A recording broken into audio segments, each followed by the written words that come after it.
As alergias alimentares tardias, elas são muito frequentes, mas muitas vezes elas não são tratadas na sua causa. Na grande maioria das vezes, elas são tratadas sintomaticamente. Meu nome é Gilberto de Paula, eu sou médico nutrólogo e há mais de 20 anos eu me dedico a cuidar de pacientes portadores de alergias alimentares tardias. Basicamente, a gente pode falar assim, que existem dois tipos de alergias alimentares em relação ao tempo em que elas se manifestam.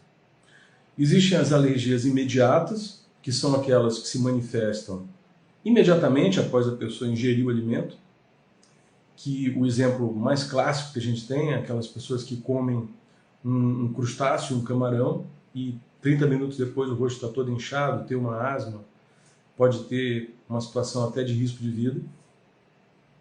E existem aquelas alergias que a pessoa ingere o alimento e os sintomas relacionados à inflamação alérgica vão se manifestar horas depois, 3 horas depois, 6 horas depois, 12 horas depois, 24 horas depois, 36 horas depois, 48 até 72 horas depois. E aí fica muito difícil. Tanto os portadores das alergias alimentares tardias, como os médicos que assistem as pessoas que têm esses problemas, conseguirem perceber essa relação. Porque fica uma coisa muito distante. Você imagina, você comeu um alimento hoje, ele te dá uma reação 2 dias depois, ou 24 horas depois, e você está comendo esse alimento todos os dias, e ele fica dando reações 2 dias depois. Como é que você vai perceber que a reação de hoje é relativa ao alimento que você comeu 2 dias atrás? É muito difícil, é necessário ter um método, é necessário ter o conhecimento de que existe esse problema para que você consiga ajudar as pessoas. Mas antes de entrar propriamente nesse tema e aprofundar esse tema, eu queria chamar a atenção de você o seguinte: as alergias alimentares tardias, elas são muito frequentes. As alergias imediatas, as anafiláticas, elas são pouco frequentes. Elas são relativamente raras. As alergias alimentares tardias, elas são muito frequentes, mas muitas vezes elas não são tratadas na sua causa. Na grande maioria das vezes, elas são tratadas sintomaticamente. Então, como que se manifestam as alergias alimentares tardias? Todas as vezes que uma pessoa tiver um problema de saúde que termine em ite e que fica se repetindo com muita frequência, e essa pessoa está tomando remédio, analgésico, anti-inflamatório, antialérgico, antihistamínico, às vezes até mesmo ansiolítico, antidepressivo, tá? Porque isso está acontecendo com muita frequência, chegando a perturbar a saúde emocional e mental dela, a gente tem que pensar na possibilidade de que tem alguma coisa produzindo isso daí. Então eu vou dar um exemplo para vocês. Pessoas que têm rinite, sinusite, bronquite, até mesmo amidalites, colites, esofagites, gastrites, e que essas pessoas ficam sem ter um diagnóstico, sabe? Elas fazem os exames, olha, você tem essa ite, você tem essa gastrite, mas assim, não tem uma causa, não é H. pylori, né? Não é, enfim, não se sabe a causa, né? Porém você está tendo o sintoma, ele é recorrente, ele obriga você a tomar remédios.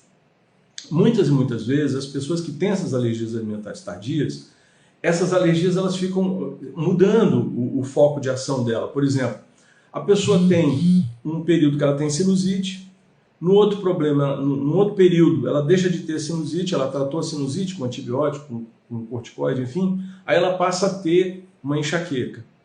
E aí ela trata essa enxaqueca e começa a ter uma gastrite, ou começa a ter uma colite, começa a ter a síndrome do intestino do colo irritável.